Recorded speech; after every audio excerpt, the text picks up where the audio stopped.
Afternoon, Doc. Good afternoon po, Doc. Okay. Afternoon po. So it's already 2 o'clock. We will start. Okay. So I'd like to welcome everybody. Please mute yourself, but always show your video picture. Sign in your name, your FB account, or email address in the chat box. Include the names of the companions attending with you. Use the chat box to ask questions and make comments while the pep talk is on. There will be group pictures at the start and end of the pep talk, so please show your face in the video. As a reminder, please take the online Learning Cum Evaluation Test Exercise, or OLETE, for mastery of learning and have a perfect score to get a certificate. I have placed the link in the chat box as well as in the Facebook pep talk page and also the group. And here is a sample of the certificate of commitment and accomplishment after you have achieved a perfect score in the OLETE. Okay. Again, as a reminder, if you have accomplished 50 OLETE, or if you have gotten 50 OLETE certificates, that would entitle you to a 1 voucher for free ROJoson telemedical consultation. So let's now have a group picture taking before we start in 2 minutes. Please show your face in the video.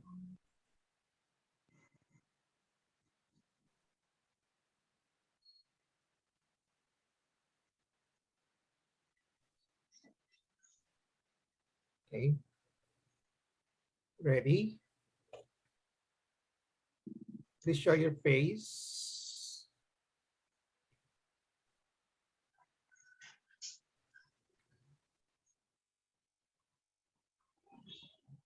Amar? Please show your face. Chris, Adela, 2 more. Jackie Tong, Janet Uy. Okay. Please. Okay.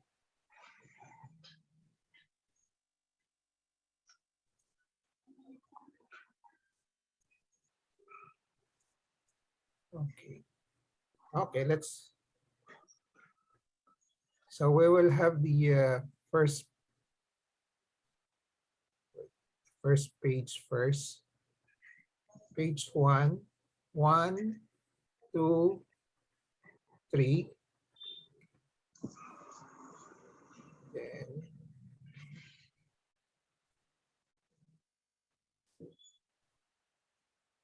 page 2.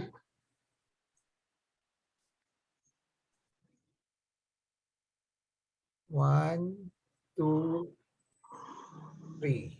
Okay.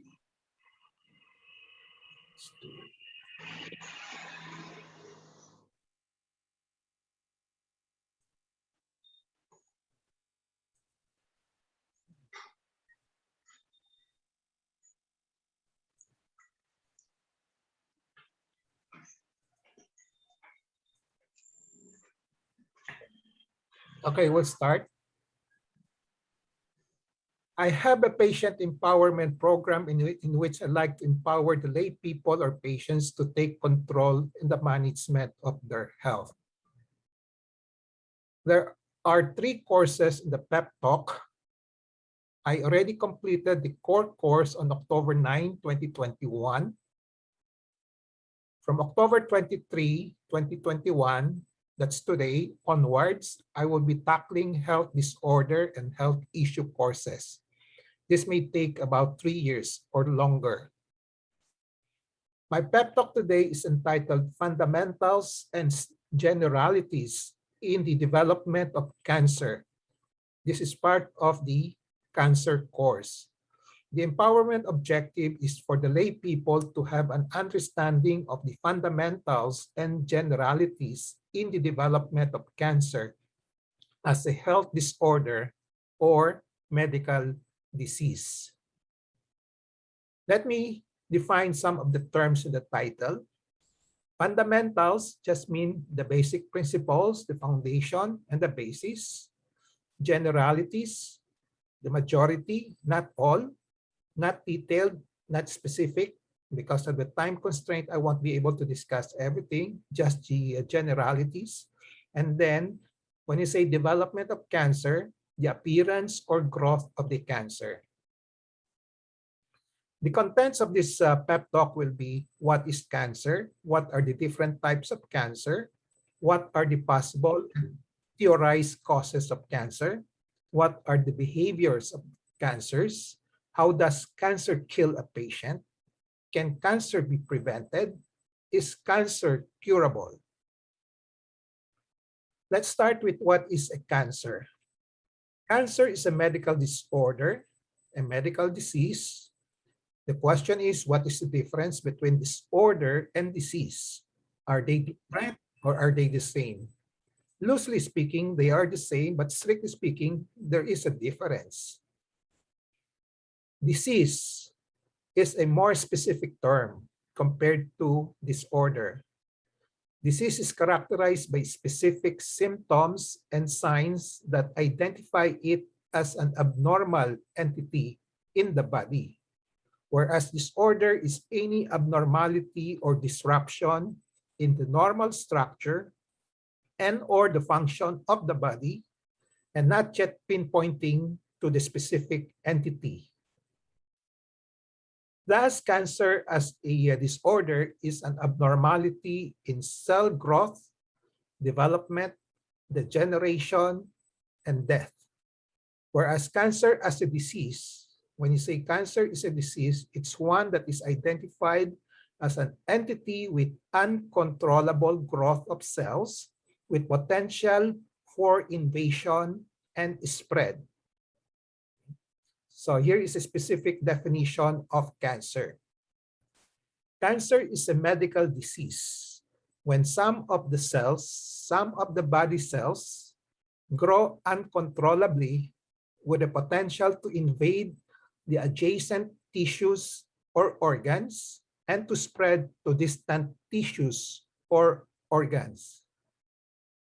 So this shows the cancer cells invading the adjacent tissues.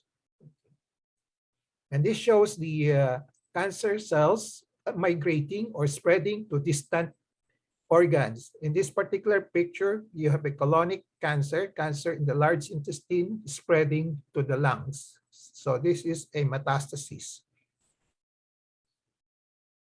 So with this definition, the question is this a good definition? Does it apply to all kinds of cancer? Does it hold true for blood cancers which do not form solid tumors? The answer is yes. Using leukemias as the example, leukemias, the most common blood cancers, have the potential to invade the bone marrow and then spread to distant tissues and organs like the lymph nodes, the spleen, and the brain. Before going further, let's clarify one associated term with cancer, malignant tumor, and differentiate it from benign tumor. So malignant tumor is the same as cancer, whereas benign tumor is not cancer. Malignant tumors invade and spread. Benign tumors do not invade and spread. What are the different types of cancers? It has been said that there are more than 200 types of cancers. The types of cancers can be categorized into whether they are solid or liquid, based on the organ or tissue of origin, and then based on the specific cell of origin.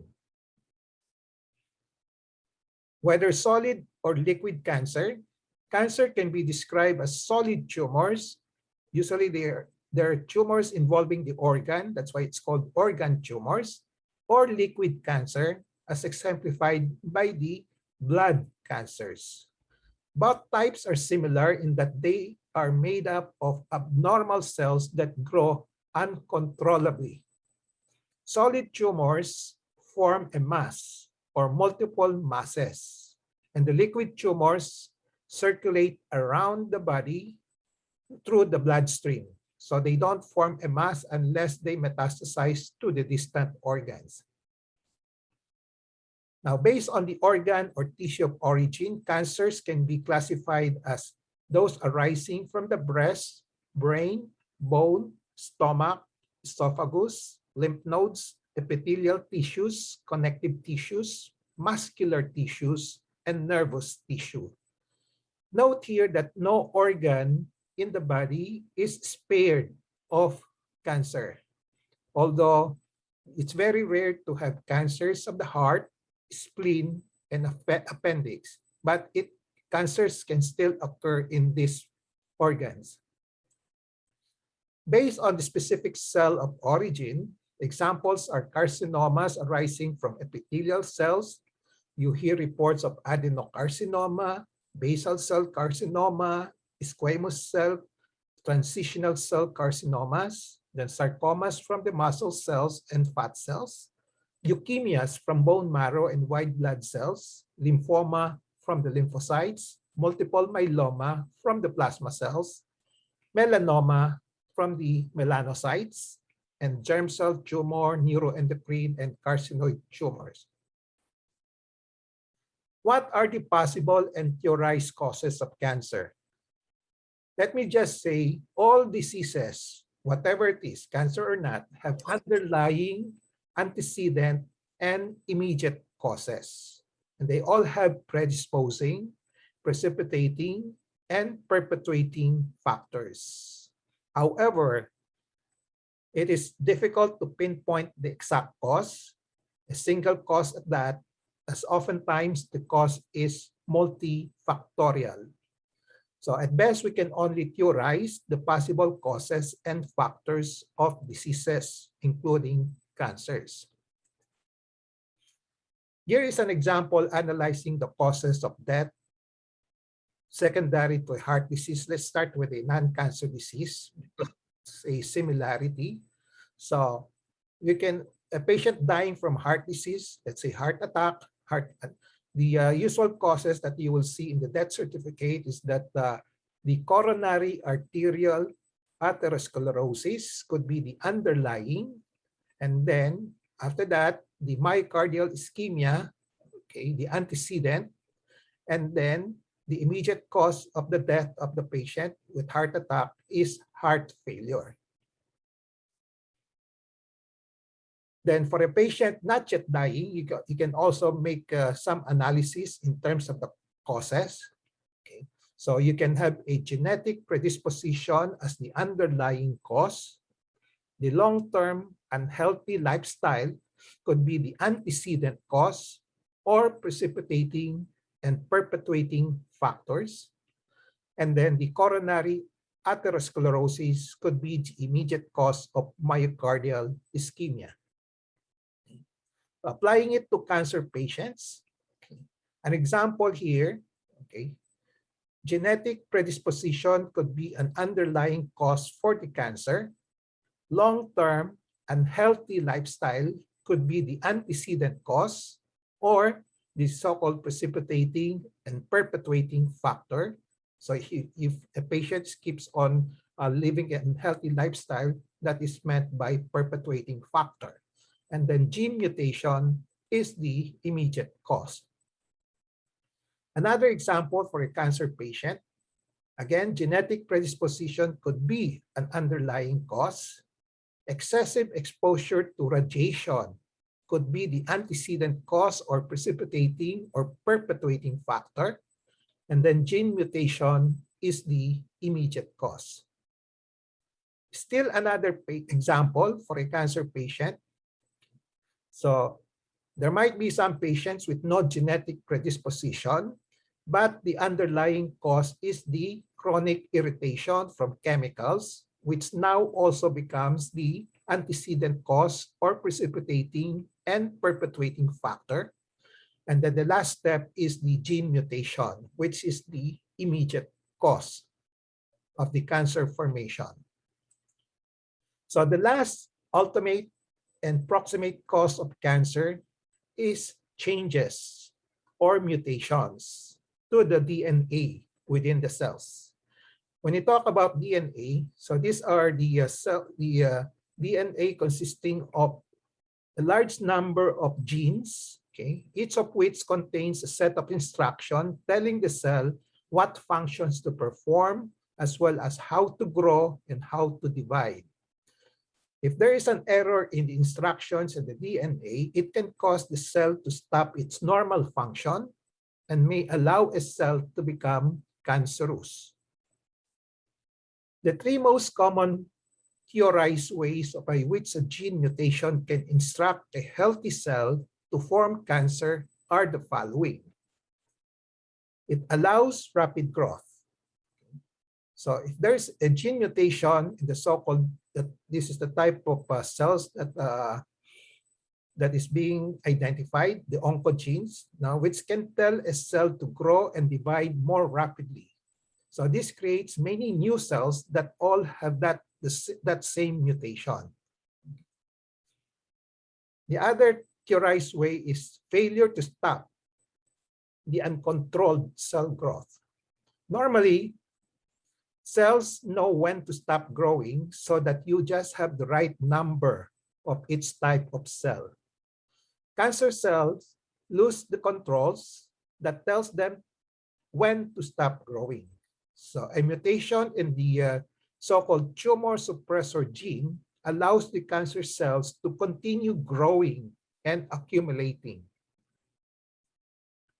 The third theorized way is making mistakes when repairing the DNA error.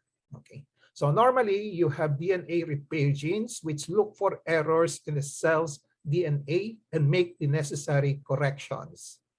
A mutation in the DNA repair gene may mean that the other errors are not corrected, leading cells to become cancerous. So thus one can say that cancer is a genetic disease. That is, it is caused by changes to the gene that control the way our cells function, especially how they grow and divide. So what causes the gene mutations? What are the underlying and antecedent and immediate causes? What are the precipitating, predisposing, and perpetuating factors? Gene mutations can occur for several reasons. You can have gene mutations at the time of birth, or gene mutations you're born with. Okay. You may be born with a gene mutation that you inherited from your parents. But fortunately, this type of mutation accounts for a small percentage of cancers. But if this is present, then this is the underlying and predisposing cause for the cancer that might form in the future. Gene mutations occurring after birth. Okay. So most of the gene mutations occur after you are born and are not inherited. As I said, the inherited gene mutation for the cancer are not very common.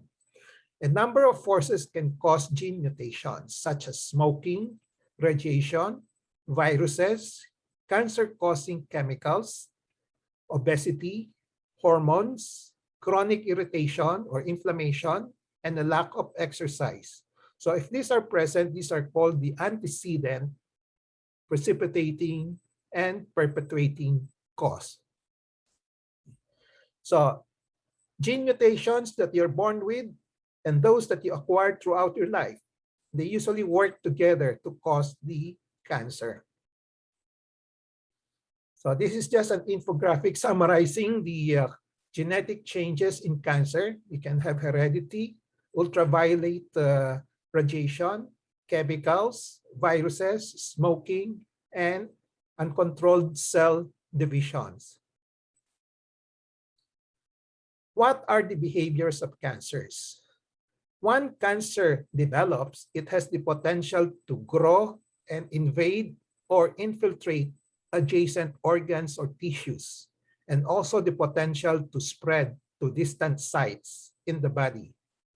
The rate of growth and spread of the cancer is dependent primarily on the behavior of the mutated genes and secondarily on the presence of promoting factors in the person's body like medications and hormonal levels and in the environment like cancer-causing chemicals or radiations. A cancer that has spread from the place where it first formed, spread to another place in the body, is called metastatic cancer. The process by which cancer cells spread to other parts of the body is called metastasis. A metastatic cancer has the same name and the same type of cancer cells as the original or primary cancer. For example, breast cancer that forms a metastatic tumor in the lungs is not called lung cancer, but is called a metastatic breast cancer. How does cancer kill a patient? There are two ways, the direct cause and the secondary or indirect cause. So let's tackle first the direct causes. Cancer can kill when it invades or spread to the essential organs. Essential means important, vital organs in the body, like the liver, the lungs, and the brain, and stop them from functioning properly. Or the cancer can erode into major blood vessel and causing massive bleeding. It can also cause fatal pressure effect, such as on the brain, causing brain herniation. It can also cause obstruction to hollow organs, such as the intestines. As to the indirect or secondary causes, so it can kill when it causes malnutrition because of inadequate nutritional intake, probably because of intestinal obstruction or involvement, or extreme anxiety. Then it can also kill by making the patient prone to infection, bleeding due to defective blood clotting mechanism caused by the primary cancer. The next question is, can cancer be prevented? The answer is yes, but not all. Not 100% preventable. Cancer develops through multiple factors such as genetic predisposition, environmental factors including lifestyle and viral infections, and aging, that it is very difficult to identify a specific effective strategy of prevention. That's why it's not 100% preventable. There are some things that can increase the risk of cancer that we cannot change. So this includes things like getting older and the damaged DNA inherited from a parent. Another big reason why not all cancers are preventable. So this just shows the age as risk factors in DNA change, mutations, and cancer development. We see more mutations in persons who tend to have a longer lifespan or getting older. So though managing certain controllable risk factors such as your diet, physical activity, other lifestyle choices can lower your chance of developing cancer, but the sad thing is no guarantee, just best effort and best of luck. So here are some cancer prevention and mitigation tips. Don't use tobacco. Eat a healthy diet. Maintain a healthy weight and be physically active. Protect yourself from the sun. Get vaccinated. Avoid risky behaviors. Be in touch with the reliable medical information on cancer risk and prevention. Let's go through this one by one. Don't use tobacco because smoking has been linked to various types of cancer like cancer of the lungs, mouth, throat, larynx, pancreas, bladder, cervix, and kidney. Chewing tobacco has been linked to cancer of the oral cavity and pancreas. Now, even though if you don't smoke, avoid being exposed to the secondhand smoke because it might increase your risk of lung cancer. Eat a healthy diet. Eat plenty of fruits and vegetables. Maintain a healthy weight. If you choose to drink alcohol, do so only in moderation, as this type of cancer is associated with risk of cancer of the breast, colon, lung, kidney, liver. Okay, so it increases with the amount of alcohol that you drink and the length of time that you have been drinking regularly. And then limit your processed meat. So note here that women who eat a Mediterranean diet supplemented with extra virgin olive oil and mixed food have been found to have a reduced risk for breast cancer. Maintain a healthy weight and be physically active. Maintaining a healthy weight might lower the risk of various types of cancer like cancer of the breast, prostate, lung, colon, and kidney. Physical activity on its own might lower the risk of breast cancer and colon cancer.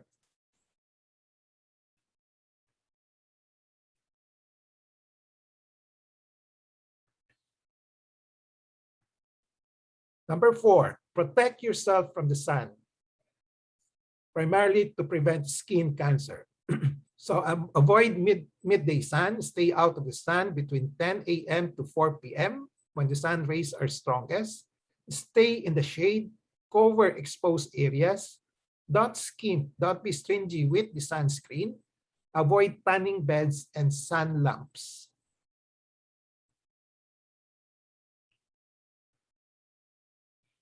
Number 5, get vaccinated.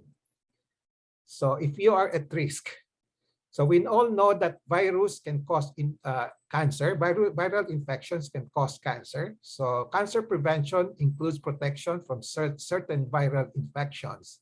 Example, if you are at risk of hepatitis B, go for vaccination because this virus can increase the risk of developing liver cancer.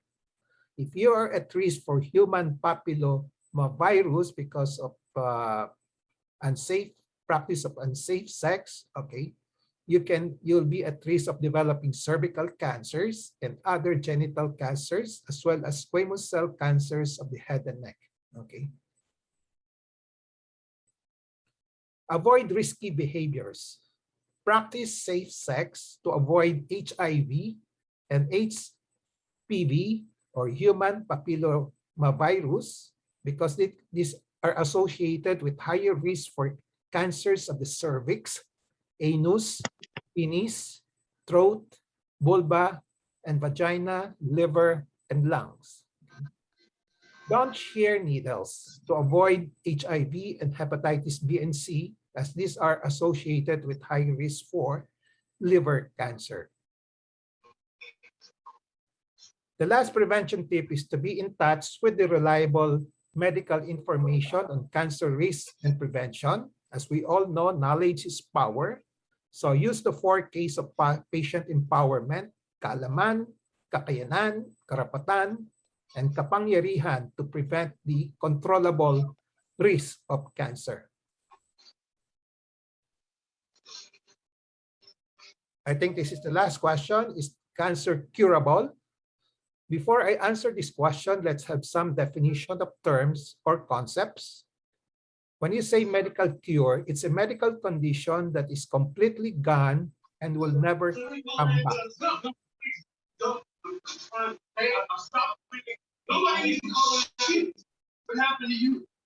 Please unmute. Please unmute. Please mute. Okay.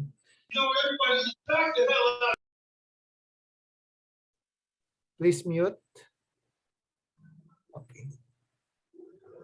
So for example, if you have appendicitis and doctors remove your appendix, then you can be considered to be cured because the appendicitis will not recur anymore. If you have gallbladder stones and doctors remove your gallbladder with the stones, okay, you'll be cured of the problem because there's no gallbladder to have stones formation already. Okay. So So for cancers, no doctors can guarantee your cancer will not come back. In other words, no doctors can guarantee you will be cured of cancer after treatment and after any type of treatment at the moment. Why? Number one, doctors don't know everything yet about this cancer disease. The best knowledge so far is that the ultimate or proximate cause of cancer is mutation to the genes within the cells. Although there are several theories like allowing rapid growth, failure to stop uncontrolled growth, makes mistakes when repairing DNA errors, okay? But unfortunately, the exact mechanism are not yet definitely known, okay? Thus, with the promotion of targeted cancer therapies, okay, being done on molecular or gene level, at the moment, these are not yet 100% successful.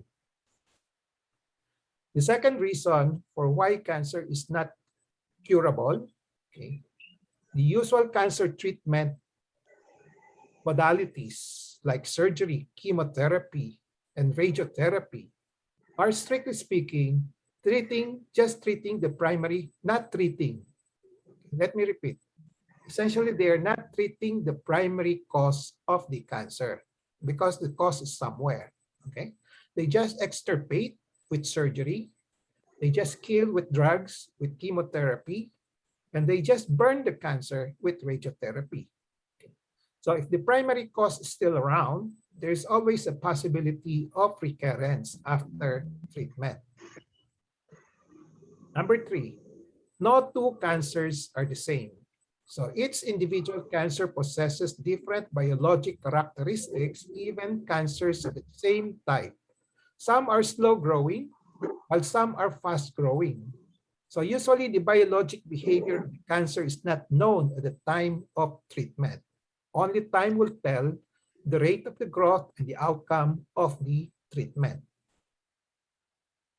So after treatment, some cancer cells may remain somewhere in the body unnoticed, and patients are asymptomatic for a long time, even as long as 10 years, but can eventually grow, divide, invade, and spread to distant areas and become a nuisance, or what we call a recurrence. So this is a reason why doctors do not guarantee cure, do not guarantee no recurrence, because at the time when there are no symptoms, doctors just use the word remissions. Complete remission means tests, exams, physical exams, and scans show that all signs of your cancer are gone or are not present or are not detectable. Some doctors refer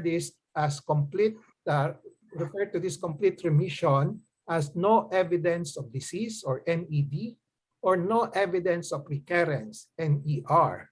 Okay? So we have to emphasize that complete remission is not equated to cure. It doesn't mean cure.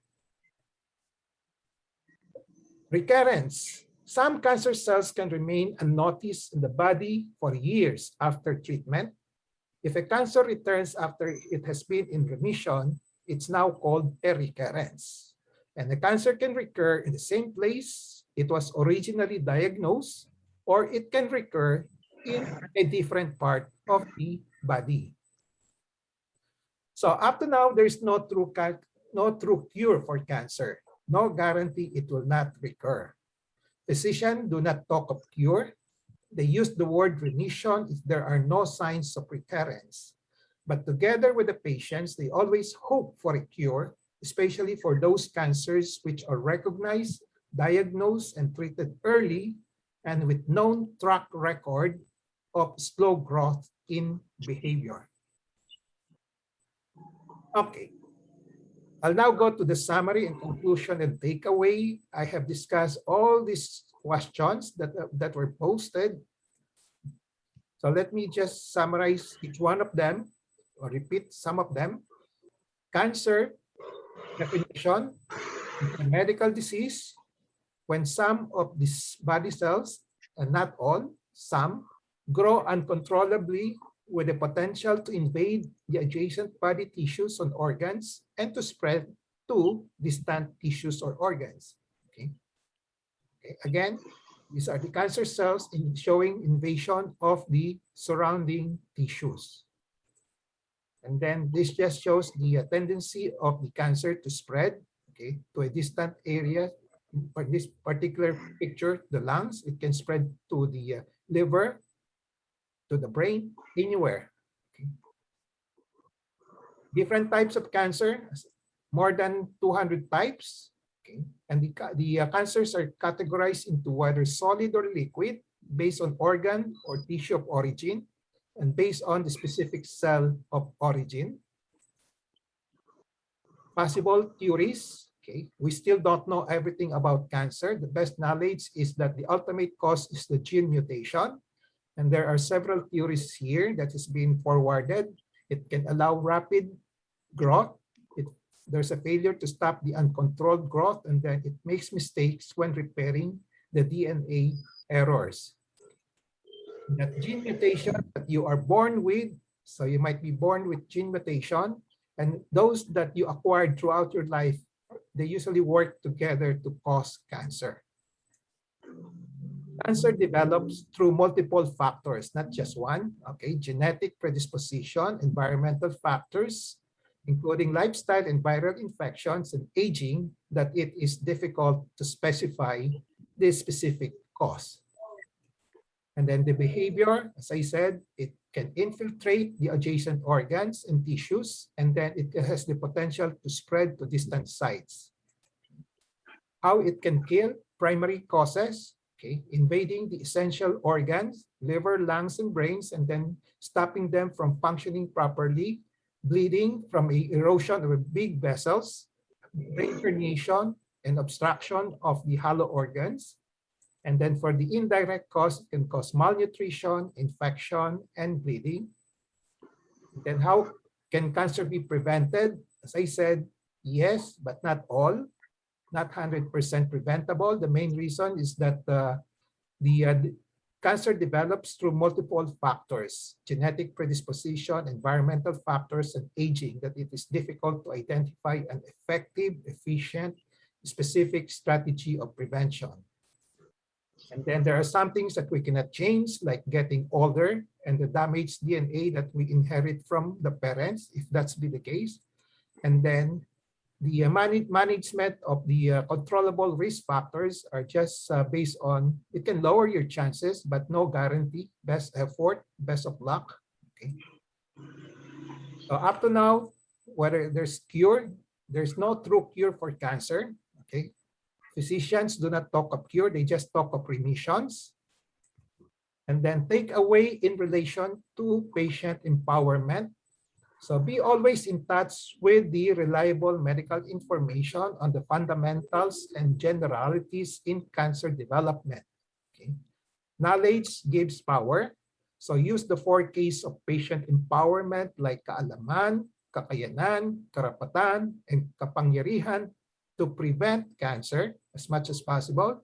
And in case it could not be prevented, at least to gain greater control over decisions in the management. So with that, I end this pep talk, fundamentals and generalities in development of cancer. I hope I have empowered you to have a better understanding on the fundamentals and generalities in the development of cancer as a health disorder or medical disease.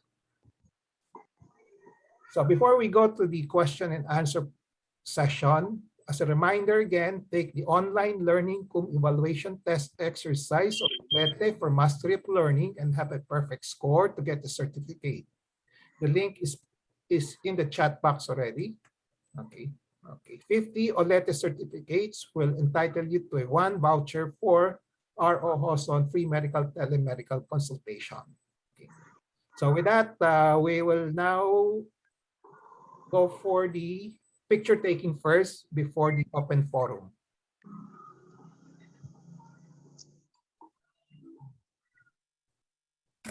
Okay. Page 1. 1, 2, 3. Okay. Let me check.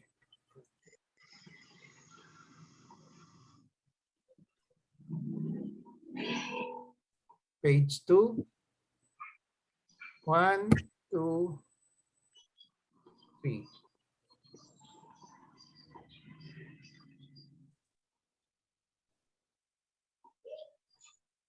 Okay. I don't think we have page 3. Okay. So the floor is now open for questions, okay, and interactions, comments, anything.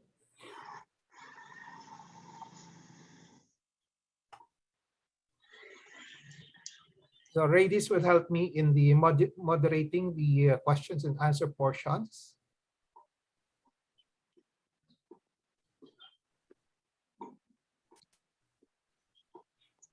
Any questions?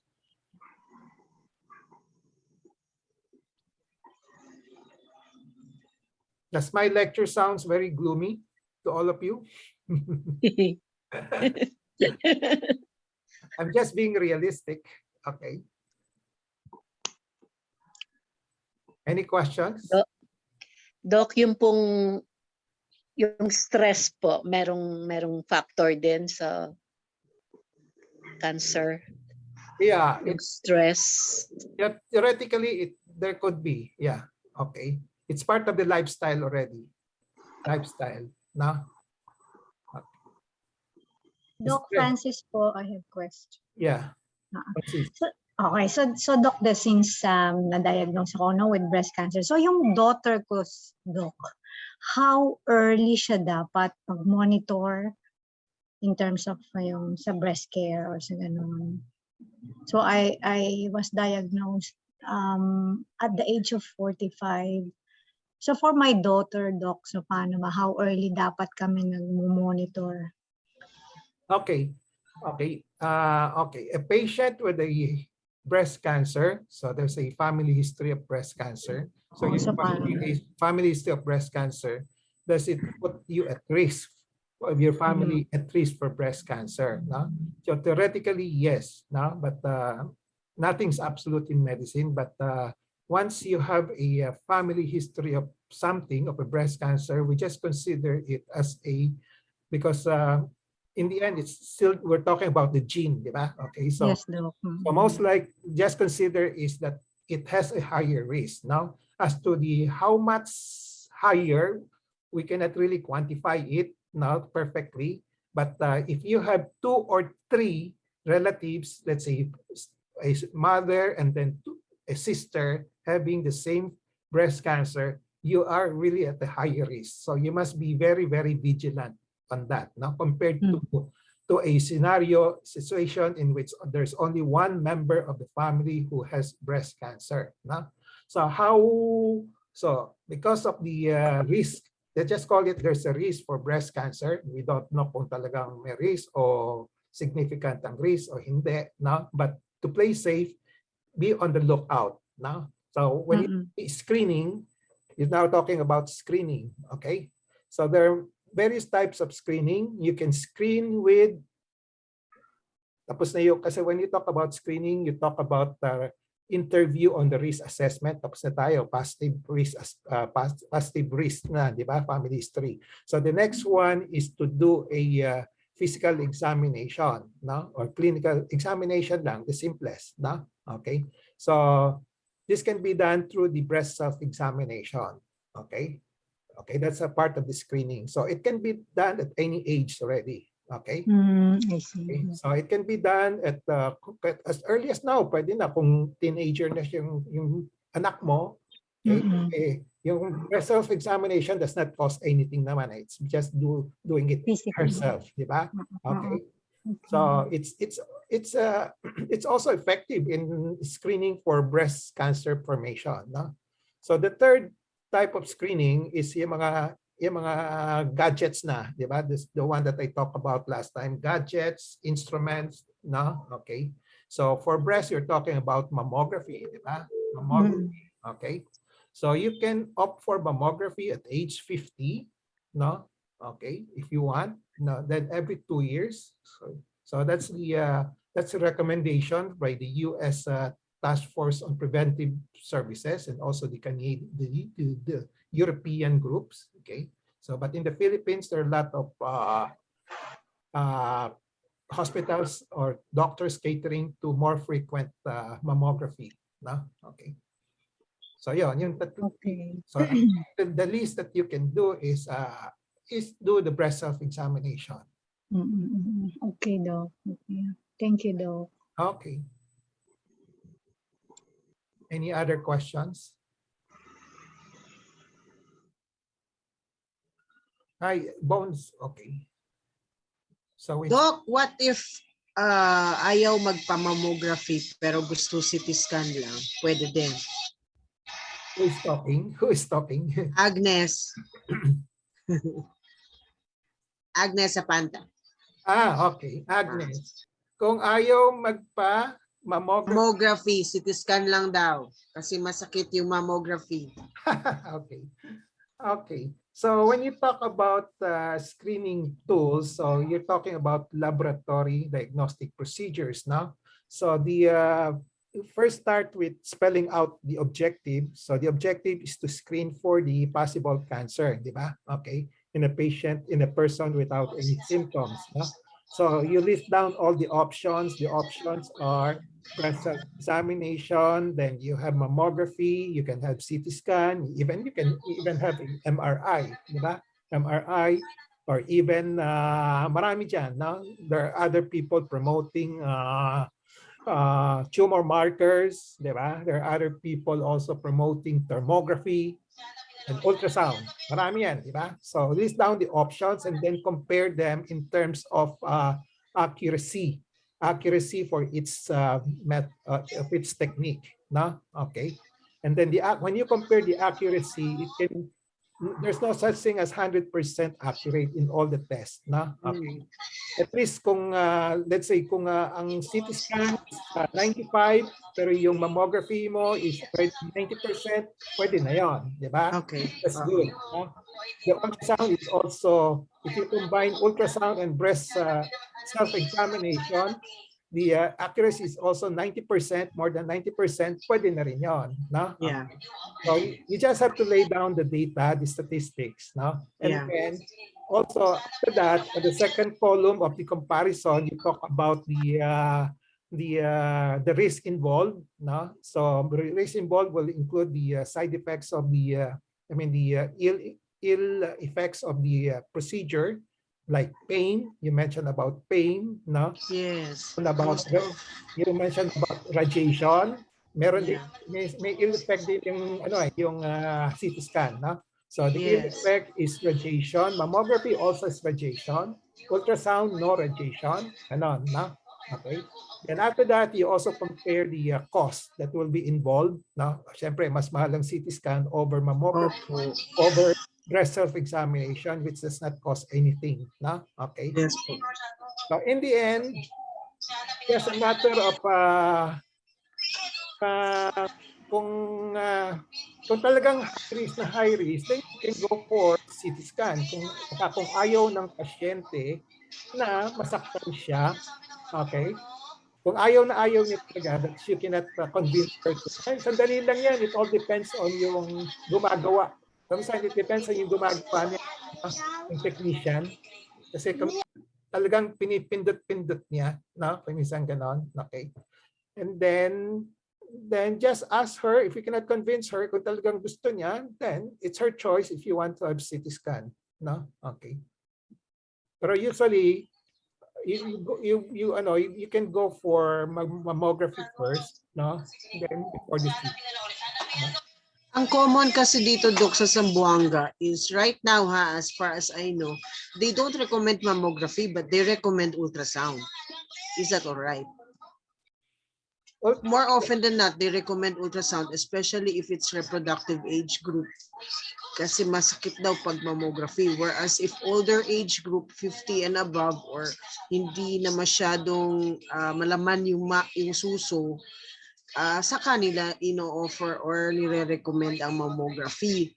Pero kung ano pa, medyo supang pa yung suso, medyo maganda pa, hindi nila nire-recommend ang mammography, ultrasound. Yeah. Comparing ultrasound and mammography, mas may lamang yung mammography over ultrasound in terms of detecting earliest Yes, cancer, yes, di ba? yes, yes. Okay. Okay.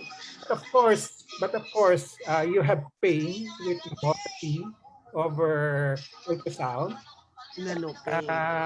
And of course, the cost is also more expensive, no?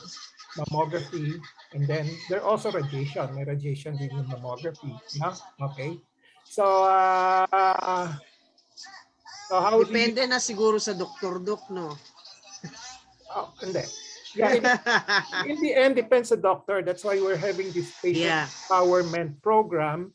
Okay, because at the moment, sorry to say, the doctors are very confusing now, and also the medical literature are very confusing. That's the reason why I'm creating this patient empowerment program. Okay, to enlighten the patient, the lay people, on how to choose. Now, okay. So if we still stick on to the practice of just bahala na yung doktor, ay magulo yon, magulo, no? Kasi you go to one doctor, sabihin niya ganon, go to another doctor, sabihin niya ganon, and then iba naman, a lot of doctors, they do not really analyze the situation, no? They go by rituals, no? By yung practice ng dekahon na lang, no? Yung fad, no? So And sometimes, Doc, they do not actually explain to the patient the reason for doing such treatment or procedure. correct. If you talk to the patient doesn't know why she was recommended for ultrasound or mammography, or she was given such and such a medication. They do not actually understand why. Yeah, okay. So if I were to stick to the standards, no, okay, if you have to go for, yung sinabi ko kay team kanina, no, Tijones, no, if you have a risk for breast cancer, okay, you go for screening, no, okay, you have those options that I mentioned, no, but if you go by standards, no, sa ngayon sa Philippines, it's left and right mammography, di ba? Okay, so it has 50 years old and above ang umpisa ng mammography for screening. In the Philippines, it's 40 or even 30, yung iba, no? Okay, so 50 and above. Then if you don't like mammography, no, breast self-examination, no, breast self-examination. Kapa mo lang every month, no, okay. And then if papasok yung ultrasound kung may nakakapa yung pasyente ng something unusual, na, okay. So then that's the time you do ultrasound. Okay, kasi yung ultrasound and mammography can have a lot of false alarms, na, false alarms and false positive, na, okay. So that's why it's better to pag may nakapaka na lang, na something may nakakapaka, may suspetsa ka kahit na konti lang, na, then pa-ultrasound ka rather than mammography, na, okay. So when you have to do mammography, just reserve it for as a screening at age 50 and above, na. Okay. Okay, Doc, thank you. You're welcome. Any other questions? Doc, meron from Melingo, although nasagot nyo na siya.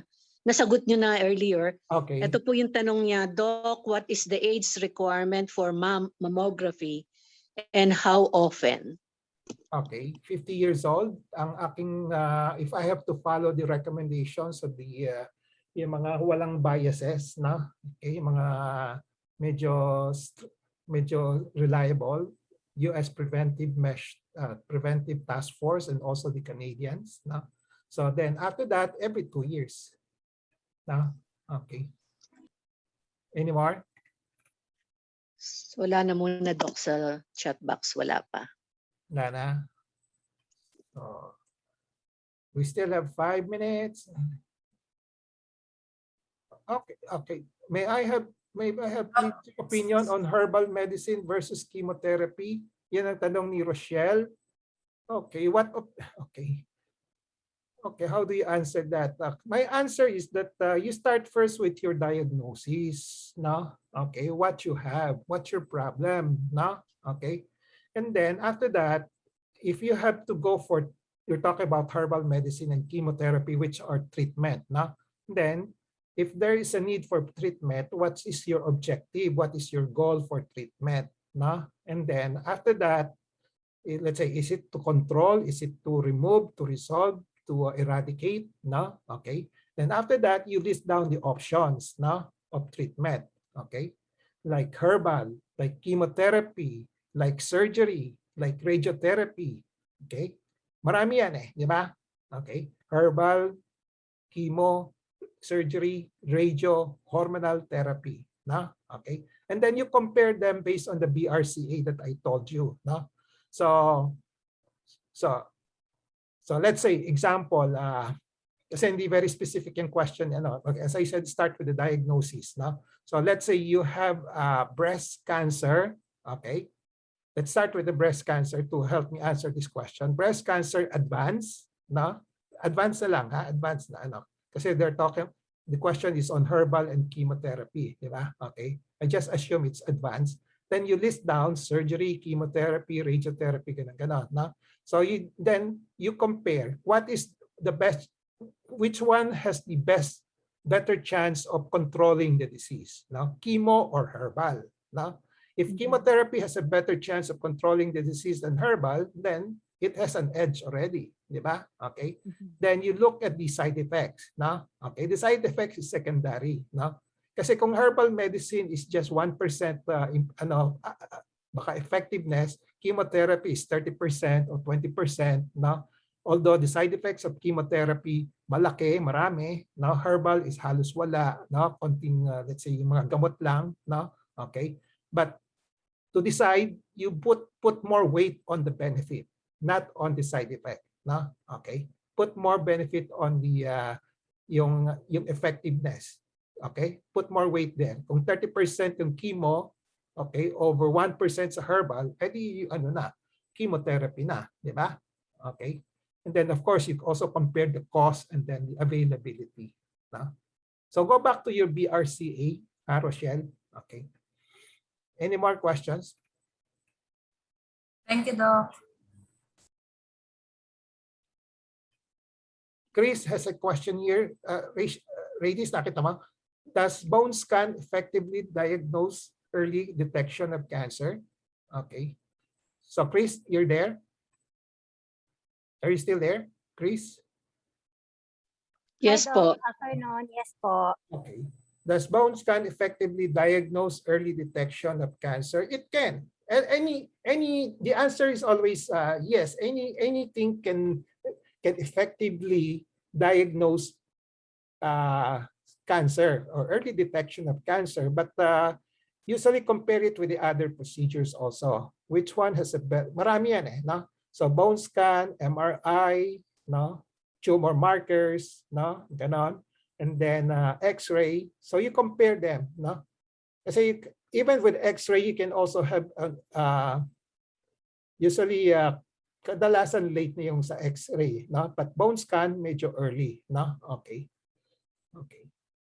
So there are other procedures that can be better than bone scan. We just have to read on the, that's why keep abreast on the medical information development. Maraming lumalabas na mga equipment, new discoveries that you have to keep track, na? Okay.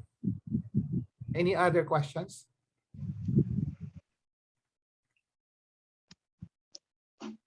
Some people Radis, nababasa mo? Some people do not know they may have cancer of any form. Is there a test in the blood that we can do?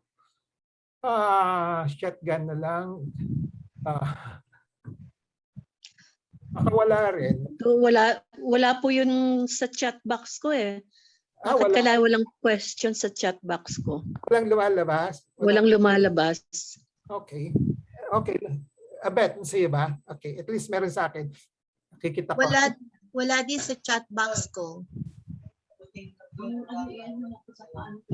What's happening? What's happening? No. I gave anyway, Nababasa ko naman. Si Jackie Tong is there. No? Some people do not know they may have cancer of any form. Okay, that's true. Some people, most people do not know. Actually, most people do not know. Okay, is there a test in the blood that we can do? Okay, so at the moment, may mga tests going around. You have the tumor markers. Those are the blood tests. No? Okay, tumor markers. Those are tests that are directly related to the tumors. No, so the question is, should you have those done or not? Yan ang tanong, no? Okay. Sabi ko nga sa iyo, a lot of things are available. The question is, should you go for it? Kakagat ba kayo o hindi, no? Okay. So you just when you do the test, it can end up wala ring negative yung results, sayang ang pera, di ba? Okay. Or kumisan, they give you false positive results, then you get into more examinations, more anxiety. No? So you have to weigh them. No?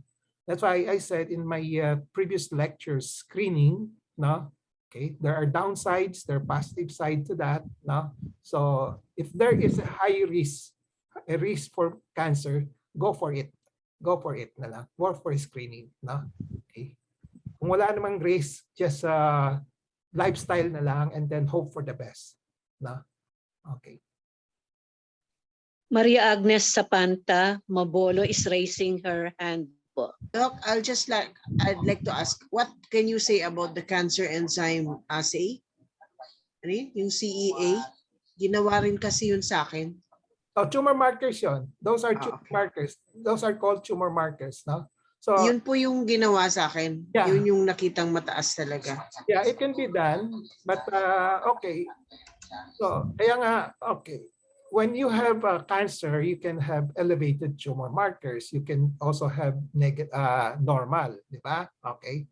So, it's not always completely accurate. No? Okay. But if it's positive, parang COVID yan di ba? Naging pag-antigen test mo positive, di ba? Okay. So mag-ano ka na, most suspect probable na yan, no? And then you just want to have another confirmatory test, then you go for RT-PCR, the gold standard, no? Okay. So you can liken tumor markers as yung first test, no? Then after that, you do more tests to verify it, no? Okay. Ganon, no? But may mga, kasi bukod sa tumor markers, I think you have other tests already, di ba? Okay. The other tests also reveal that you have a positive lesion, di ba? Ganon. So you can just omit the other one. It doesn't change the treatment anymore, no? Okay. So you can have one diagnostic test that is reliable, no? That shows the information that you want, then you can stop there. You don't have to go to so many multiple tests already, no? Unless strongly indicated, no? Okay. Any more? Doc, tungkol po sa recurrence, nabanggit nyo kanina, halimbawa may breast cancer ka, pwedeng mag-recur not necessarily sa breast, pwedeng ibang parte ng katawan. Ano po yung mga dapat bantayan? Yung breast cancer, okay, talking about breast cancer, if it's from the initial breast cancer, now you watch out for its yung extended behavior of that cancer, whether it will recur in your axilla, it will recur on your chest wall dun sa inoperahan, or it will recur in the more far away sites like the brain, the bone, the lungs, and the liver. No? So yan ang babantayan mo. No? That's number one kasi that's the most common scenario. No? But you also have to watch out for your other breasts because as I said, andyan pa rin yung possible cause there. No? So the cause that makes yung breast cell in one breast develop cancer, no, was just probably treated with surgery, no? Ganun lang, no? Okay, na-control na, no? But the cause is still somewhere there. Hindi natin alam kung nawala na o andyan pa, no? Okay? So if it's still there, it can also cause another development of another cancer on the other breast. On the other breast. Okay. Okay. Kaya there's such thing as ano, meron pang breast cancer on one side ngayon, 10 years after, another side. Na? Okay? So I can see some, I won't mention them, there are some patients here who have the experience already, di ba? So one cancer, 10, 20 years, wala. Okay na, di ba? Masaya na kami. Then after 12 years, another cancer on the opposite side. Ganon. So yan. Basta once you have cancer, bantayan mo na lahat kahit ano. But base it on symptoms na lang muna. Okay? Yan pinaka-reliable. No? Okay, thank you, Doc. Okay, any more questions? Dok, Sige. ask ko lang, Doktor. Yun po bang anti-cervical cancer vaccine, lifetime prevention na po ba yun? Lifetime? Opo, yung anti-cervical cancer vaccine. I don't think so. I'm not sure. Once you're given a vaccine, you mean lifetime na bibigyan ka? O Kagaya yung sa anti-pneumonia, di ba meron yung lifetime? okay. Yung lifespan ng ano, vaccine? Opo, Hindi. Ano, I don't think so. Temporary lang yan, no? And not all have to go for anti-cervical cancer vaccine, di ba? Not all, no? That's why I said kanina, if you practice safe sex, no, hindi ka na expose sa mga HIV, HPV. No, actually you don't have to go for those vaccine, no? Okay. Kasi mas malaking chance na hindi ka naman tatamaan, no? Kasi yung anak ko, Doktor, ay nabigyan siya at the age of parang mga 18 ba yun o 17, mga ganun. Bakit? Ano na ba siya? Bakit siya nabigyan? Kasi doon sa opisina kasi namin noon, meron silang mga no-offer na mga ganun. Sabi naman nila, pwede naman daw. Okay. So you get the, sa akin, you get the, personally sa akin, you get the anti-cervical cancer vaccine when you are at high risk. Hindi, Doc. The vaccine is for those who are not sexually active. Which one? The cervical cancer vaccine. Ayun ang sabi nila, yung mas maganda raw pag For mga... those who are not sexually active. It is not, it will not work for those who are already sexually active and high risk. Ay, hindi. Okay, let me clarify it, Agnes, ha? Okay. Kasi yun yung natutunan ko rin, Doki. dapat, mas maganda. di ba, ma'am? Kasi dapat hindi siya, binibigay siya sa hindi sexually active. Hindi pa siya naka-experience. Hindi pa naka-experience ng sex. Para mas maganda yung effectiveness ng vaccine. Okay. Two issues yan, ha? Two sides, okay? So the reason why you're not giving the anti-cervical cancer vaccine anymore to those who have cancer, no? Okay? Kasi andyan na eh, na wala ka na magagawa, no? Okay. Now, but for prevention of cervical cancer, di ba? That's the aim of the cervical cancer, no? So kung yung isang population group of a lot of people, no, do not practice, are practicing safe sex, monogamy, no, ganon, no. So they don't really have to go for the yung HPV vaccination. When you say anti-cervical, those are the HPV vaccination, di ba? Okay. So, but for those who are also yung mga prostitutes, yung mga polygamous na they're exposed to a lot of virus, no? So they're prone, no? So at that point, hindi pa sila tinatamaan ng cervical cancer, they can still be protected from the anti-cervical cancer, no? Ganon. It's the same, I think it's the same principle. Correct me if I'm wrong. It's the same principle as hepatitis B vaccine, di ba? So try to get it before you get the hepatitis B, before you get the cancer, di ba? Okay. At once you get the hepatitis B already, wala na, di ba? Okay. So probably yan ang ibig sabihin na binibigyan sa mga pasyente na hindi siya sexually active, na because in the future they might encounter a partner a partner who is infected with HIV or HPV, na human papillovirus, na. Okay. Okay? Pero sige, i-check ko ulit yan, ha, and then I'll clarify it mamaya, ha. Sige rin, Doc. Ako din, That's my- i-double check ko. That's my Yung thinking. sabi kasi nila, doktor, mas maganda raw yung bata pa na hindi pa naka-experience, yung ganun, para more effective ay don't know kung paano. Tama yan in the sense kasi baka sabi ko nga next year kung baka may natagpo siya, may isang asawa o isang lalaki, babae, kung babae, may lalaki na atakpo niya na who is promiscuous at may nagka-carry ng ng human papillovirus, matatamaan siya, di ba? Okay. So yeah, probably yan ang rationale behind that one. Okay. Okay, Doc. Thank you po. Any more? Okay. Kanina, Doc, si Chris N. nag-raise ng hand. Okay, Chris, ano pa? Hi, Doc. Good afternoon, everyone. Follow-up question lang, Doc, doon kanina sa diniscuss mo about breast CA. If you are infected, on example, for that on the left side, do you recommend na yung right side nyo habang di pa siya infected, i-mastectomy na rin? Mag-safe ba yun? Okay, not infected, tamaan. Hindi infection. Sorry, wala pa siyang with, Okay. CA, breast CA.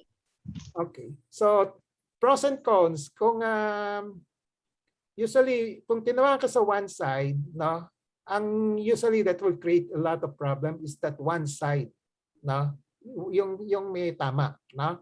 Okay. Rarely does it go to the other side, no. Okay. Kung pumunta man sa kabila, it's part of the spread already from the original side, no? Okay? So which you cannot really prevent, no? Now, kung second site umulit, no? That's another new site na pwede mo pang habulin, no? Okay? You just have to monitor it, no? Okay? Now, if you are kung mataas, kung maliit ang risk on the other side, there's a option not to have prophylactic, so-called prophylactic mastectomy on the other side. Na? Kung mataas ang risk on the other side, justified ka to do the prophylactic. Okay? So at the moment, bihira yung going to the other side. Bihira. There are incidents that go to that starts on the umulit on the other side. Panibago yon, new breast cancer, no? Okay. So pag bihira lang man, you don't have to. But kung talagang scary type ka, na talagang hindi ka makatulog, no? Okay. Okay. So probably si Angela Jolie, because even without the breast cancer pa lang, tinanggal na niya yung dalawa. Okay. Inuunahan na niya yung breast cancer. No? Okay. Si Beth po, may tanong si Beth. Nagre-raise ng hand si Beth. Doctor, kasi di ba yung breast ng mga babae, it's the loose part among this organs ng mga babae. So yun daw nanggagaling sa ating what do you call this, cervix or what? So it goes up to the breast. So hindi ba daw dapat na ang tanggalin ay yung iyong matres? Kasi doon daw nanggagaling yung mga cells that goes up to the breast. Kaya nagkakaroon ng CA. Okay. I don't know about that in loose part. No. Okay. Anyway, it's in reality, it can happen that you can have parang a cancer that will attack the different sexual organs of the patient, like the breast and the uterus at the same time. There are, no? Okay. Pero bihira. No? That's why I said I have always been lecturing during the core course. Anything is possible, but you look at the chances, no, the frequency. Kung bihira, you don't have to run after the ovary, the mattress once you have breast cancer, no? Okay. So the other way around din, kasi maraming naniniwala na kung may breast cancer, baka meron din akong uterine cancer, kaya papatanggal ko na, ganun, no? Okay. So in reality, konti lang 'yan, no? Hindi ano. Okay. Okay. So it's already 3:15. Okay. Yes. So if you have questions, you just post it on the Facebook or into the Viber group, then I'll just answer them, no? But we have to stop here already. It's already 3:16, no? Okay, let's call it a day, no? Yes. So Yes. we'll see each other next week. I hope I can finish. Mahirap maghanda ng lecture ngayon. Honestly. Okay. Okay. So I'll be preparing on the fundamentals and generalities on the medical management this time. Medical management na. No? Some of your questions were on medical management already. No? Okay. But I decided to have this as a preliminary para meron tayong basis, no, sa pinag-usapan natin. So next time it will be generalities, fundamentals on the medical management of cancer. Cancer muna, okay? Of course, you can ask any type of cancers, no? Okay, so let's call it a day. Okay. Thank you. Thank you, for Doc. your- Thank and you. Doc. Thank you very Thank much. you, Doc. Thank you, Doc. Doc. Thank you, Doc. thank you. Thank you, Doc. Bye-bye. Yeah. Dr. Roson. Salamat po. Thank you, Doc. Salamat po, Doc. Thank you, Doc. Thank you.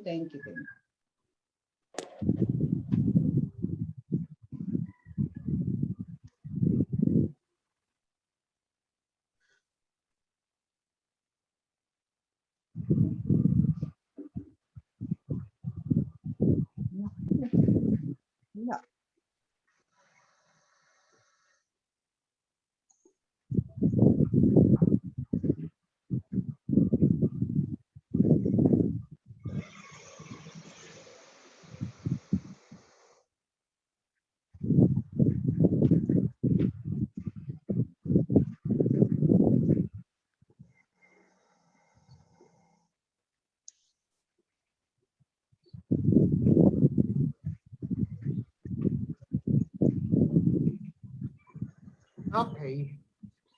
At bakit hindi ay lumabas yung ano mo? Ay lumabas yung chat box? Baka ano mo? Can you check your chat box? Wala kanina talaga, doktor. Kaya nga nagulat ako, ba't nababasa mo pero kami wala. Wala pa. Wala pa? Oh, yung, Kaya ganun. baka hindi naka-check, doktor, na pwedeng ma-access. Hindi siya naka-everyone, Doc. Naka-specify lang ikaw yung... Parang sa'yo lang, direct message eh. Direct message lang po nakalagay. Oo.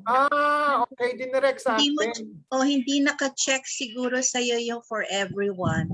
Okay. So, sila ang hindi chinek. Oo.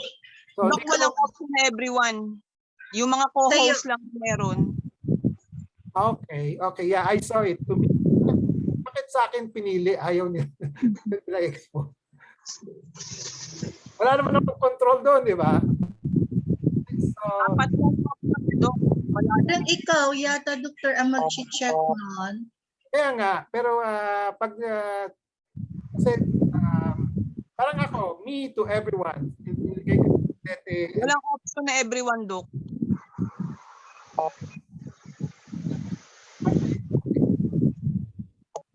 Okay, so next time we will tell the audience, no, to throw the questions to everyone. Yes, para mababasa. Wala talaga. Parang kanina meron eh. May 4 pa kaming nabasang pumasok yung tungkol sa ulete and my registration. Other than that, no more. Kaya nga, so yan ang problema. So they limited it to me. Okay. Hindi nila hindi nila ginawang everyone. Okay. So walang problema dito sa may yung mga checkbox.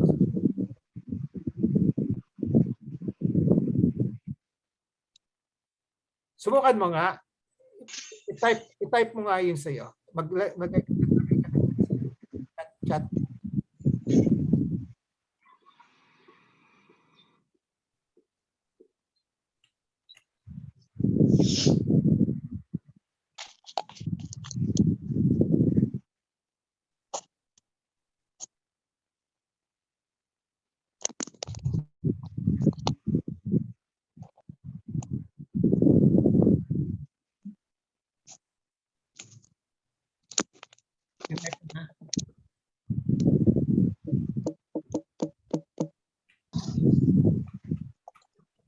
Nabasa ba ng lahat yung message ko?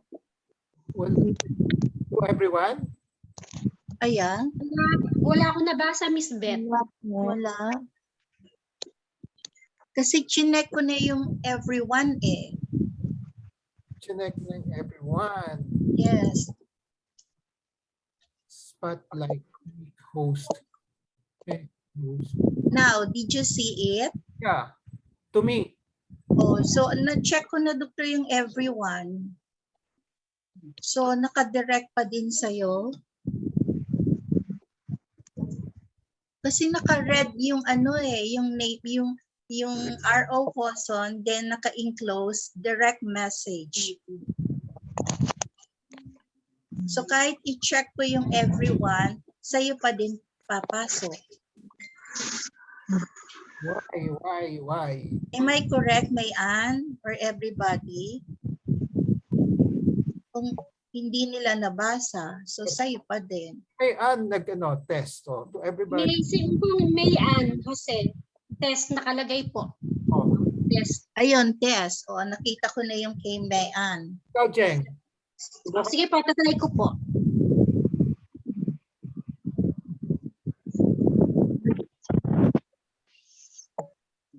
Yun. Hey, to me. To me lang ito. Opo, Doc. Nakalagay po, naka-close in parenthesis, direct message po para po sa inyo. Kahit na, Jeng, meron kasi doon sa side na that, i-check mo yun. Meron kasing co-host, everyone. You check the everyone.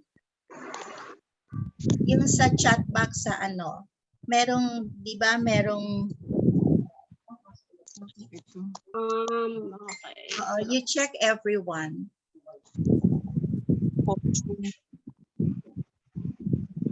Yung may 3 dots. Yes po, yung show name when participants join, show non-video participants, tsaka po yung show my video on gallery view.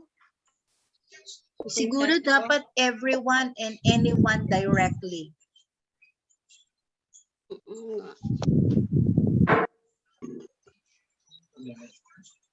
Hello. What? Ayun. Did you see my last hello? Kasi chinek ko na yung everyone and anyone directly. Wala pa. Wala Yes, nga, Doctor. Wala. So we don't have control. Hello. Kaya kay Doc, lumabas sa Sa akin, pwede.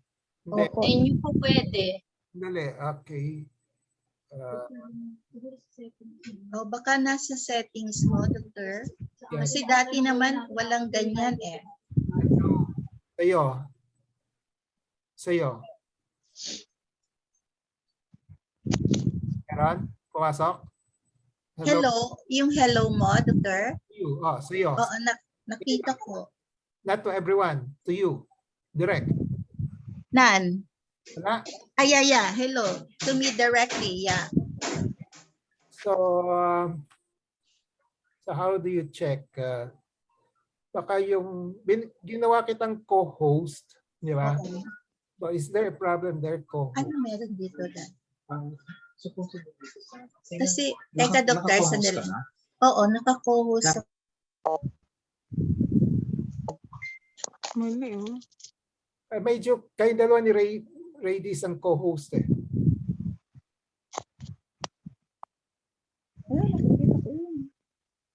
Okay, may dumami. Tanggalin ko yung remove co-host permission. Ano? I-check natin, doktor, kung po pwede yun. Kasi naka-check na sa akin yung everyone and anyone directly eh.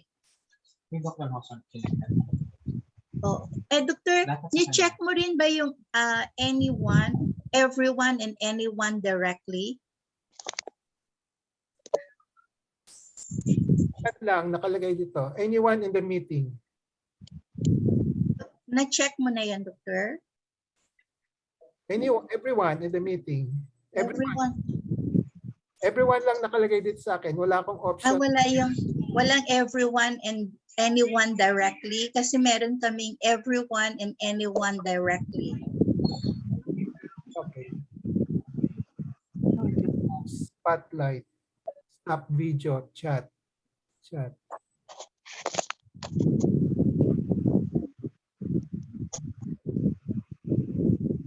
Everyone, do you also have that option, yung everyone and anyone directly? Ako, everyone lang. Tinanggal ko na yung co-host mo. Type mo nga. Okay.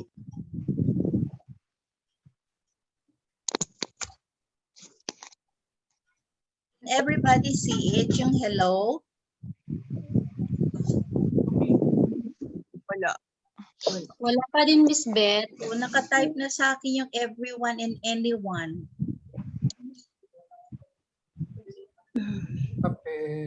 What? Yung lumalabas, oh.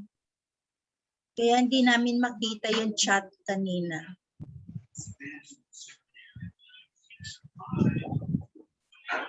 Yung lumalabas. Maybe it's in your setting. Tinanggal ko na yung co-host mo eh. Pero kasi dito, doktor, talaga nakalagay pa rin direct message to you. Kahit naka-check yung everyone and anyone.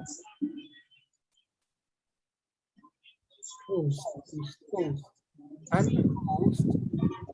I'm the host.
Babasa mo?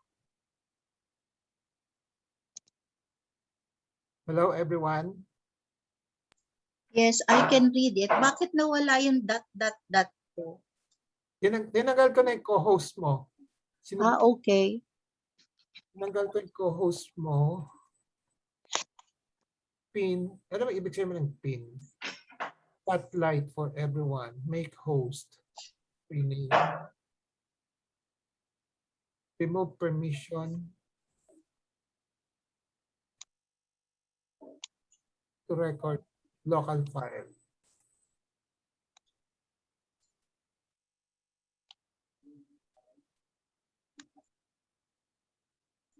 Sige nga, type mo ulit. May tinanggal ako. Remove permission.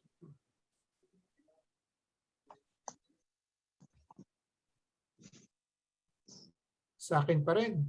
Oo. Naka-read pa rin, Doctor, yung direct message eh. Jen, Yes po. did you read it? Yung hello directly from Doctor? Yes po. Hello everyone. Yes. Mm. Only you and those. Si Doktor lang po talaga ang nakaka-access ng ano niya para sa atin. Pero tayo, para sa iba, hindi. Only you and those who read can save your direct recordings. Also, everyone in the meeting can see and save messages.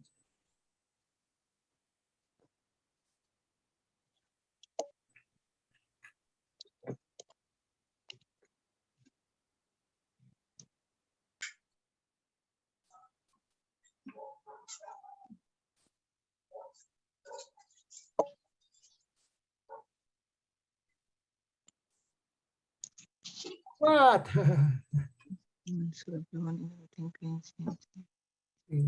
Co-host.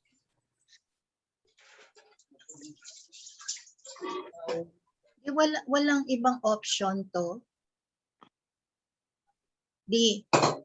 Wala. Wala, sa kanya lang talaga. Ilan pa kayo? Ilan pa kayo ngayon? 2, 4, 6. Yan. Meron po yung kay Clara Guzman. Nag-hello everyone po siya. Si Clara, okay. Okay na po. Tsaka yung nga kanina po yung kay may ano se. May napasok po na pwede.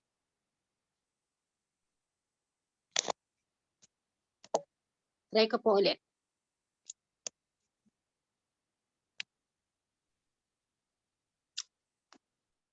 Ganun pa rin, Dok. Nag-direct message pa rin po sa inyo yung message ko. Ay, pero bakit si Clara? Okay, sagutin ko si Clara. Oo po, bakit po si Kasi pag may message kasi doon sa chat box, nagpo-color, alam mo, question, may isang person, so one person. Walang lumalabas. Ayan, may lumabas na ngayon. From you, tingnan natin. Hi, Clara. Hi, Clara. Okay. Yes po, hi Clara. So you can see na also them. So yun na siguro, Doctor. Nakita ko na po yung hi Clara ni Doc. O nawala na yung direct message to you. Nakalagay Reynaldo o ROJoson to everyone. Yes po, nakalagay din. Tanggal na? Oo, nawala na yung direct message to you. Yan po, si Clara Guzman po, meron na po ulit. O eto, nag-read na siya. So another question o 2 persons who has question. Yay. Yay. Hi, Clara. Yay. Mag-type ka. Ikaw mag-type ka. Hello. So what did I do? Yan. To me. To me na naman. To everyone. Di ba edit to everyone? Wala na akong option to choose kasi tinanggal mo na siya. Kanina kasi, ayan, ay direct sa'yo na naman eh. Hindi mo pwedeng ito everyone. Parang bumalik sa, yun sa'yo naging, eto sa everyone, tinype ko yung, kasi meron doon kay Clara Guzman to everyone. Magta-type ako doon sa everyone. everyone saw it? Yeah, Miss Beth, Oo. lumabas, hello. Sabi Oo. mo. Kasi, Doktor, dun sa'yo, direct message uli. So, dun kay Ma'am Clara Guzman, meron siya nakalagay ng everyone eh. So, kinlik ko yung everyone, saka ako nag-type ng hello. Okay. Pero kung hindi ko i-click yon, it will go directly to you. Aya, kasi, okay. Pero may naka-post yan eh. Lalagay yung pangalan. Pero dati hindi ganon. Yeah po. Dati, okay naman po yung sa chat box natin. Pag nag-type, kita agad na ano. Pero Kita po kanina, lahat ng lahat. pero kanina, Doktor, okay na. May tinanggal ka uli. Kasi Wala. kanina, Nung nag-umpisa na ako, after I post the link ng Oo. Olete, wala na akong ginalaw sa chat box. eto, may nakita ako to everyone. Check ko uli. Wala na yung direct sa'yo. Yan, Nakita Miss mo, Beth. may Anjeng? Yeah, opo. Miss Beth, Oo. okay po. Oo nga, naging everyone na, di ba?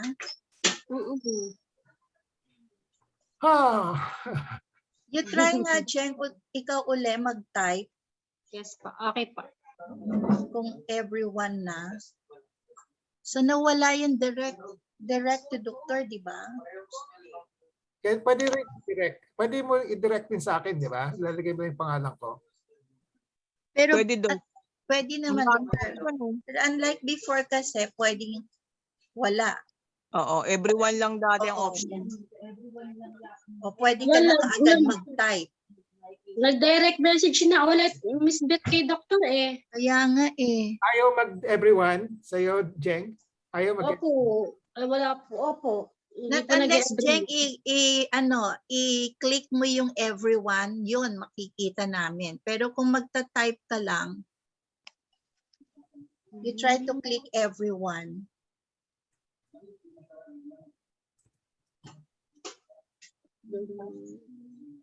Saan ba yung pwedeng?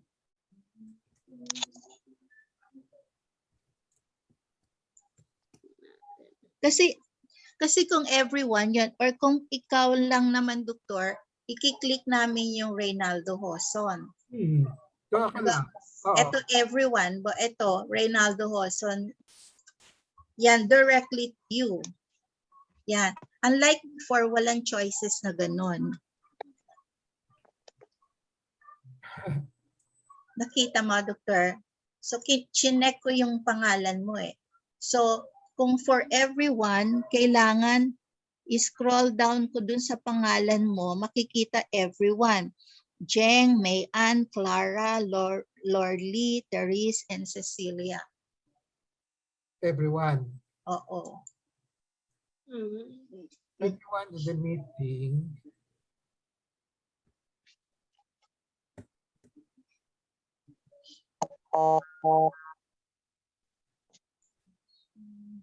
I don't know. So pag halimbawa yung mga participants, hindi nakita yung ganon at diretso type, so it will go directly to your name. Yan nga, bakit nga? Oo, kaya nga hindi na maiisip na i-scroll down dun sa name mo na everyone para mabasa ng mga co-hosts. So everything, ikaw ang magbabasa. Buti lang, nakita ko. Kaya wala kami nakikita talaga eh. Bakit wala nabasa si Radies? Kaya hindi ko rin siya inaano kasi talagang walang nakita. Not until you called my name. Wala rin talaga ang pumasok. So, it has something to do with the... Eto, kay Ma'am Clara, we are fixing the hits in the chat box. Galing sa akin yan. Okay. Okay, yeah, galing nga pala sa'yo. Clara, we are fixing the hits in the chat box. Si Mayan, expert dito, di ba, Mayan? Dok, hindi kasi ako ang host. Kaya wala akong access sa ganyan. Hindi ko makita yung problema eh. Oo, hindi siya ang main host. Oo, hindi ko makita yung Doktor, gawin mo siyang co-host. Let us see kung may mapifix si Mayan. Co-host. Oo, kasi baka kasi may Oh. permission ka na eh. Mayan, pag co-host ka na. Tanang nakikita mo. Oo nga. Wala pang nakalagay, Dok eh. Di ba yung may 3 dots dyan? Kasi pag may 3 dots, co-host ka na ni Doktor. Wala pa rin. Wala pa rin. Lang 3 dots. Pero nag-appear na po na host na po si Miss Mayan sa screen. Sa akin wala. Sa akin din wala.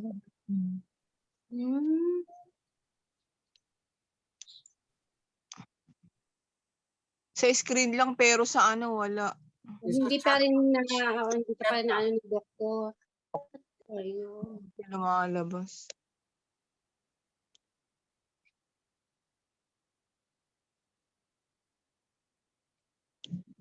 Security. Chat with. Ano? Okay. Nakita ko na, Doc, na lang. Ayan na, Doc, paki-check nga.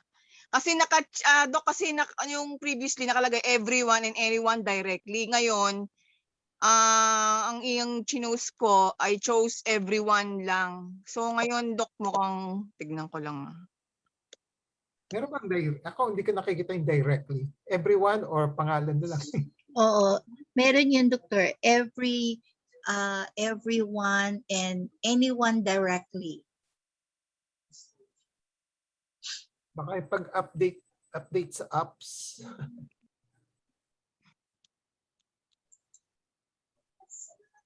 Meeting session. Ito. Ay.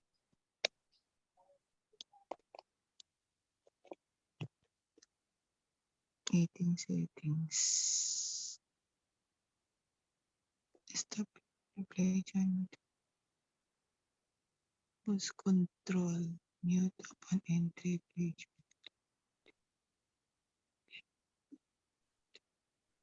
Pinutang ko na yung ano. Security. Chat with everyone.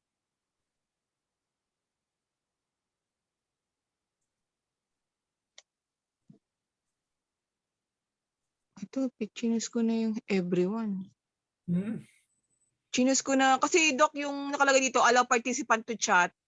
Ang options niya, no one, second, host and co-host, third, everyone, and then fourth, everyone and anyone directly. Bali, ang pinik ko lang, Doc, yung everyone. Yun lang ang chinek ko ngayon. Okay. Ito may sagot si ano? May sagot si... Kanina may directly pala, kaya siguro ganun. Sagot Si Miss Clara Guzman po may message na nag-appear. Everyone has to update in virtual apps. Okay. So, iba-iba yung setting. Okay. So, kasi kanina in-update ko ito, yung aking setting. Okay. Okay. So, we'll take note of that.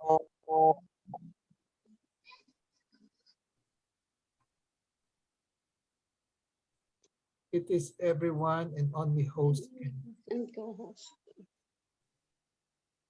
Co-host. Tinanggal host and co-host.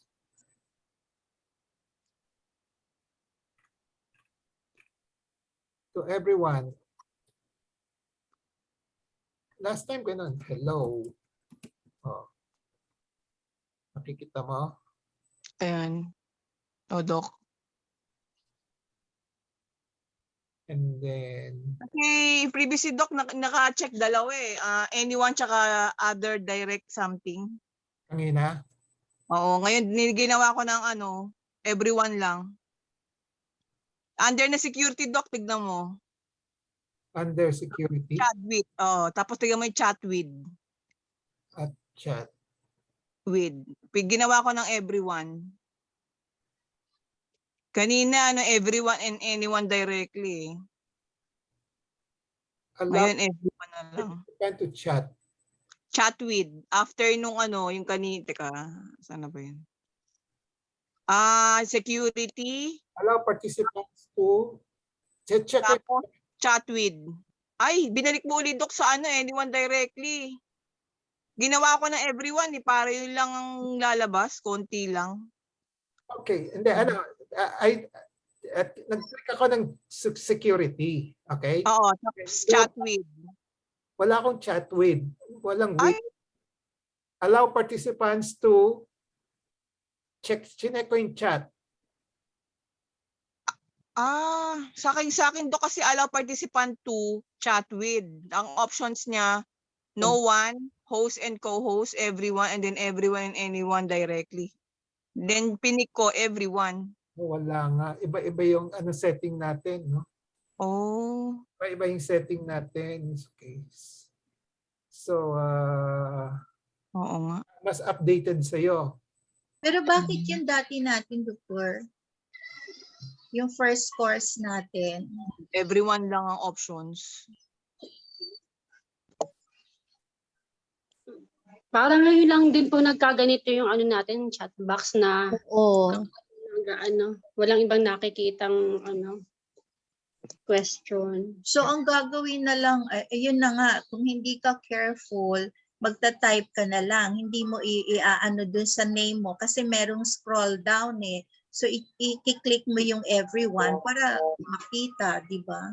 Oo. Otherwise, si Doktor lang ang makakakita. Okay, let's take note of that na lang. Baka yung yung apps na hindi na. Hindi updated siguro yung iba, Doc. Hindi siguro updated yung apps nila. Oo. Yung old version pa yung nila. Baka yung kay Beth, hindi updated. Kasi nakikita ko. What about Cheng? Cheng, can you see also? Di ba wala din? Oo, wala din po. Kasi kay Mayan, she can see, Mayan can see kasi co-host kayong dalawa. Hindi nga, baka yung apps nga, yung apps. Yung old version. Baka old version yung gamit. Oo, baka old version yung nagagamit nyo. No more access. Saka, yung ginagamit mo, laptop, Abet? Oo. Yung kay Rady. Handphone. Handphone. Ay, okay. Basta tandaan na lang natin next time. Lagay na lang ng note na scroll down to everyone so everybody can see the question at the chat box. Miss Clara Gisman, talaga siya, nakaka-access ng sa chat box, nakakasulat siya. Oo, Kita natin po, Doktor. Ikaw, hindi ka makasulat. O pwede kasi ini-scroll down ko to everyone. Yeah. Katulad nito, at ini-scroll down ko. So you can read. Yeah. Okay? So, gano'n na lang siguro. Sa akin, in the past, dalawang choices lang yan. Everyone or specific names, di ba? May specific. Clara is there, Doctor. Kaya nga. So, nakakapasok siya to everyone, di ba?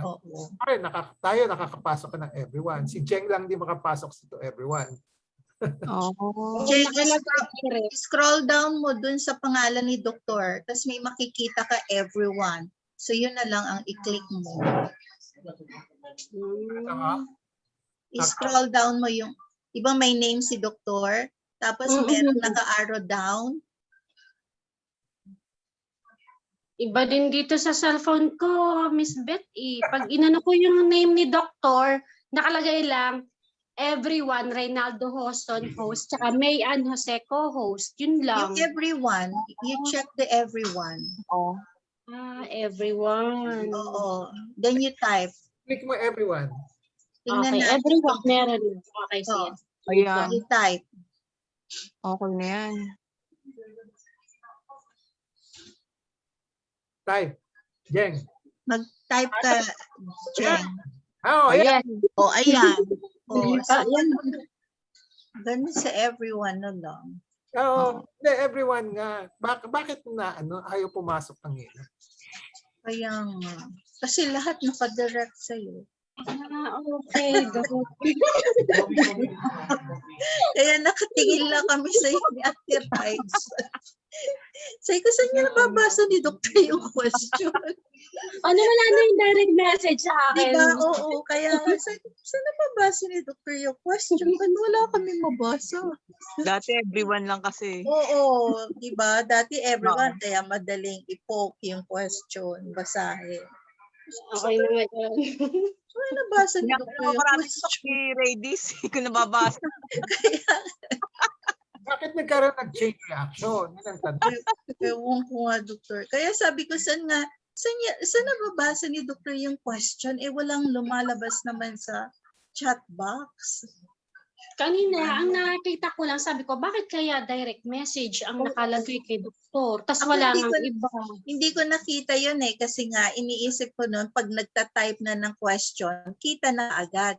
Kaya sabi ko, bakit walang red? Kasi halimbawa, dalawa yung taong nag-question, number 2 nakalagay. So makikita mo kaagad. Kanina talaga wala. Kasi saan nababasa ni Doktor yung question? Yan ang tayo. Okay. Na-confirm lang nung tinanong mo si Ate Rights, tapos tinawag mo ako, wala talaga din mabasa. Kasi saan nabasa ni Doktor yung question? Okay.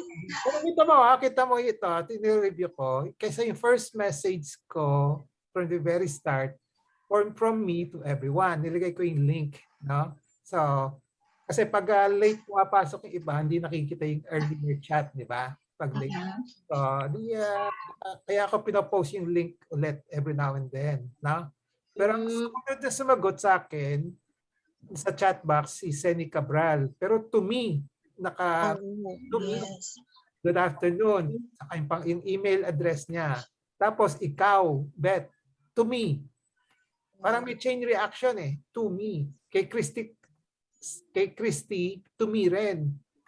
Kaya nga, Doktor, sabi ko, bakit yung pangalan ko lang, di ba pag nagre-register, bakit pangalan ko lang yung nakikita? Bakit yung others hindi nakikita? Sabi ko, ba't gano'n? Hindi ko alam kung bakit nakapako lang sa akin. Kaya nga. Kaya na-confirm mo sa question na. Bakit wala, saan nakukuha ni Doktor yung question? Nakalagay kasi, me to Reynaldo Hoson. Tapos close in parenthesis na direct message. Kaya wala tayong makita. Individually, sa kanya lang lahat. Diba? Nakita natin yung atin, tapos diretso na sa kanya. Ay, Doktor. O si Radis, nakapasok from Radis to everyone. Yung pangalan niya. Oo nga po, meron nga po siya. Meron kanina. Hindi lang nakita ko.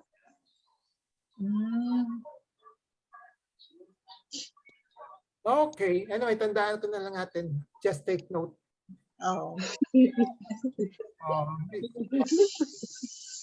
At least nakita natin sa first natin.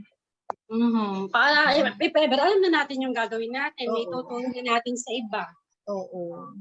Okay. Okay. Sige. Bye-bye. Bye. Bye-bye. Bye-bye. See you Have a next nice week. weekend. See you next week po sa lahat. Bye-bye po. Thank you. Bye-bye.